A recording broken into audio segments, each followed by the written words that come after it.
perhaps you're used to serving on your knees, even at home. Jackson's words ripped through the hall, cruel and venomous, before his hand snapped. The glass flew crimson wine, bursting across Elra's white blouse, staining it like blood spilled on snow. The shatter rang out sharp metallic final cutting through laughter chatter breath.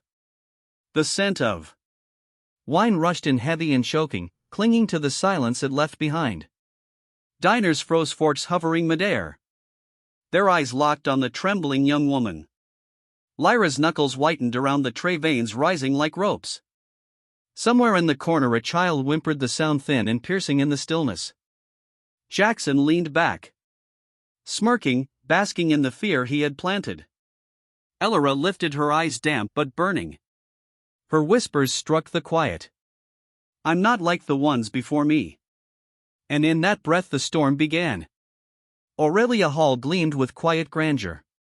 Chandeliers cast a dim golden haze, soft enough to flatter, heavy enough to suffocate.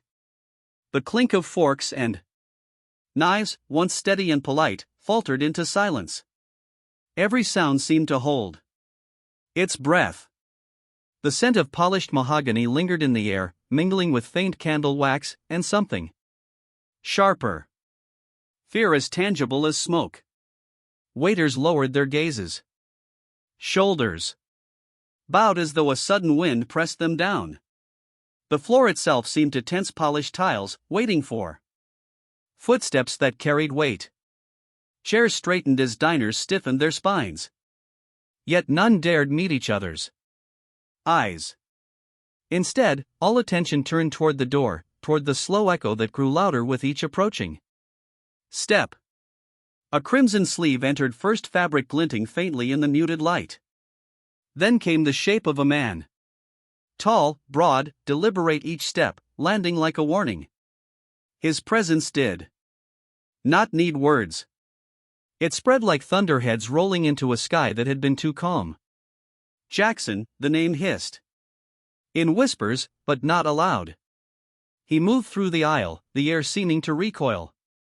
A smirk pressed at the corner of his lips as though the room already belonged to him.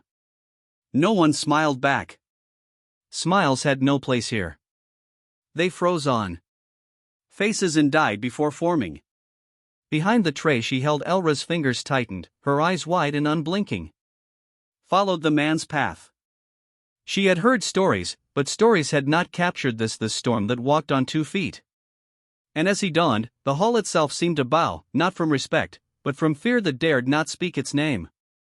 Soren bent low over the nearest table, his fingers fumbling at the edge of a folded napkin. The fabric slipped once, twice. As though his hands no longer obeyed him. His shoulders hunched forward, spine curved like a man carrying a weight no one else could see. He leaned closer to Ira, his breath barely a thread of sound. He's here. The words cracked in his throat, rough and brittle like dry leaves crushed underfoot. Lyra frowned, brows knitting as her gaze slid toward the man in crimson. Jackson had already taken his seat, settling into the leather with an ease that spoke of ownership. He did not glance at a single soul. One hand rested flat against the table, the other tapping, a steady, unhurried rhythm. 1, 2, 3. Each tap landed sharp against the silence, a dull drum beat that made Soren flinch every time. Don't ask, Soren whispered again. Voice tight. Just know he can crush an entire life with a nod. One word and you're finished. Elra's grip on the tray hardened. Her knuckles turned pale, the veins lifting against her skin. The